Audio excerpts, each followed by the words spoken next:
Hello दोस्तों, तो आप सभी को आपके अपने यूट्यूब चैनल में आपका स्वागत है। तो फ्रेंड्स, मैं हूं एक न्यू एएलपी। फ्रेंड्स, आज हम लोग बात करेंगे कि हमने एएलपी की तैयारी कैसे की थी और कैसे आप लोग अगर आप तैयारी करते हैं तो आपको सिलेक्शन लेने में कोई दिक्कत नहीं होगी।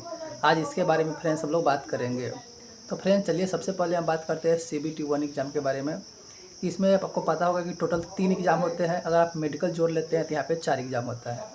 तो CBT 1 एग्ज़ाम में जो फ्रेंड्स होते हैं उसमें जो आपका होता है उसमें 3 पार्ट पढ़ना होता है। 3 वो सब्जेक्ट है मेनली। एक है मैथ, दूसरा आपका है रीजनिंग और तीसरा आपका बेसिक साइंस। तीनों को अप्रॉक्स कह सकते हैं 25-25 ही रहता है, या आप कह सकते हैं मैथ और साइंस का थोड़ा वेटेज ज़्यादा रहता है और बेसिक साइंस का वेटेज थोड़ा कम रहती है। 75 नंबर का एग्ज़ाम होता है, 60 मिनट का टाइम होता है। अगर इसमें 60 में अगर आप 40 प्लस सही करके अटेम्प्ट करके आते हैं, सही होना चाहिए, तो आपका रिजल्ट CBT 1 में हो जाएगा। जितने भी बच्चे हैं, अगर आप गवर्नमेंट जॉब की तैयारी करते हैं, अच्छा खासा थोड़ा बहुत तैयारी है, तो आपका CBT 1 में क्वालिफाई हो जाइएगा, उनमें कोई दिक्कत नहीं होगा। ठीक है। उसके बाद है फ्रेंड्स CBT 2। तो CBT 2 में होता है, इसका 2 पार्ट्स होते हैं।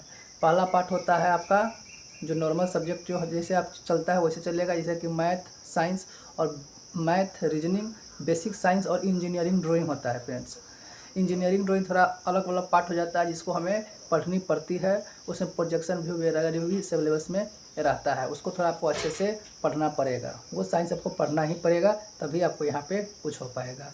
इसमें आपको स्कोरिंग करना बहुत ज़रूरी है, बहुत अच्छा स्कोर करना ज़रूरी है, क्योंकि यहाँ से मेरिट फ्रेंड्स लगती है। और इसी का जो पार्ट 2 है, तो पार्ट 2 में रहता है ITI ट्रेड से क्वेश्चन पूछता है। जिस भी ट्रेड से आप तैयारी करते हैं, जिस भी ट्रेड में, जैसे मान लीजिए आप ITI किए हैं इलेक्ट्रीशियन से, फिटर से, जिस पे से किए हैं, डीजल मैकेनिक से, या जो भी ट्रेड से किए हैं, वो ट्रेड आप चुनते हैं और उसी ट्रेड से 75 नंबर का क्वेश्चन आता है। इससे मेरिट नहीं बनती है फ्रेंड्स, लेकिन क्वालिफाई होना ज़रूरी होता है। अगर इसमें अगर 35% मार्क्स आपकी नहीं आती है तो आपकी वहीं पे कैंडिडेटर रद्द हो जाती है। आपको मतलब कि वहाँ पे आपका कॉपी, सेकेंड वाला कॉपी चेक ही नहीं किया जाएगा, सबसे पहला आपका ट्रेड वाला ही कॉपी चेक होता है। इसलिए आपको ITI ट्रेड पढ़ना बहुत ज़रूरी है। जी, जो भी भाई अगर आप डिप्लोमा वगैरह किए हैं, BTech वगैरह किए हैं, तो उन लोगों के साथ भी सेम टू सेम कंडीशन लागू होता है। उसके बाद होता है फ्रेंड्स आपका CBAT, जिसको हम लोग साइको टेस्ट भी बोलते हैं। इसको इंग्लिश बोलते हैं कंप्यूटर बेस्ड एप्टीट्यूड टेस्ट बोलते हैं इसको। इसको साइको भी बोलते हैं। इसमें फ्रेंड्स होता है आपका अच्छा खासा क्वेश्चन का लेवल होता है। मतलब कि आप मान के चलिए तो आपका 250 के आसपास क्वेश्चन देता है, और वही आपका मतलब कि 40 से 45 मिनट के आसपास आपका टाइम रहता है। साइको है फ्रेंड्स, मतलब आप सोच अच्छा पाते हैं, जल्दी आप फुलबुलाते नहीं हैं, आपका माइंड शार्प है और आप प्रैक्टिस बहुत अच्छे से करते हैं। साइको टेस्ट का मतलब होता है मेंटली शार्प हो और जिनका प्रैक्टिस अच्छा हो, वो लोग साइक्लो पास कर जाते हैं। ये आपकी माइंड का ही टेस्ट होता है, क्योंकि ट्रेन चलाना है, फिर ट्रेन चलाना है, सिग्नल वगैरह देखना है, ट्रेन स्पीड में होती है, तो आपका माइंड उस समय कैसा रिएक्ट करता है वही यहाँ पे चेक किया जाता है। ये 3 हो गया। जैसे ही ये तीनों आप पास कर जाते हैं, उसके बाद आपकी लगेगी फाइनल मेरिट। अब फाइनल मेरिट कैसे लगेगी? पहले जो 2025 तक जो बहाली थी फ्रेंड्स, उसमें तो नियम था कि 70% CBT 2 का जो पार्ट ए था उससे और 30% साइको से आता था, लेकिन इस बार ऐसा नहीं है।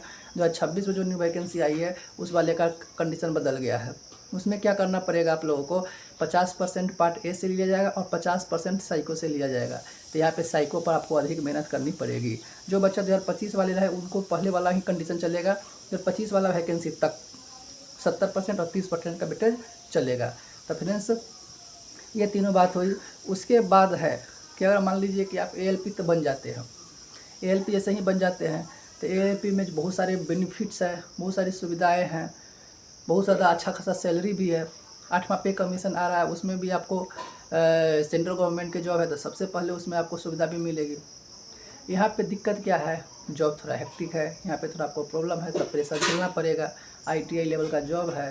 तो ये ALP जॉब के बारे में सभी लोग जानते हैं कि यहाँ पे थोड़ा प्रॉब्लम होती है। तो अगर आप उसको आप सहन कर लेते हैं तो ज़िंदगी आपका बहुत अच्छा है। और कोई गरीब परिवार से आते हैं तो उनके लिए तो बहुत बेस्ट है। तो चलिए फ्रेंड्स, उम्मीद करते हैं छोटा सा वीडियो आपको अच्छा लगा। वीडियो अच्छा लगे तो प्लीज़ वीडियो को लाइक करिएगा, चैनल को सब्सक्राइब जरूर करिएगा। मिलते हैं किसी नेक्स्ट वीडियो में, तब तक के लिए जय Hind, Vande Mataram, love you to all. और आपको कुछ भी पूछना है तो नीचे अपना बड़ा भाई, या बड़े हो तो हमसे छोटा भाई समझ के और छोटे हो तो बड़े भाई समझ कर हमसे नीचे कमेंट बॉक्स में कमेंट करके पूछ सकते हो।